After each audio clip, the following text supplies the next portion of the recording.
প্রথমে মোচাগুলোকে ভালো করে সেদ্ধ করে নেব।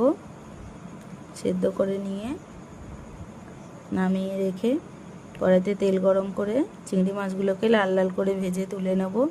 তা কড়াইয়ের মধ্যে আবার তেল দিয়ে তেজপাতা, শুকনো লঙ্কা, গোটা জিরে ফোড়ন দিয়ে আলুগুলোকে নুন হলুদ দিয়ে লাল লাল করে ভেজে নেব। তার মধ্যে পেঁয়াজ কুচি দিয়ে দেব, একটুখানি ভেজে আদা জিরে লঙ্কা বাটা দিয়ে দেব, দিয়ে মোচাগুলোকে দিয়ে দেব।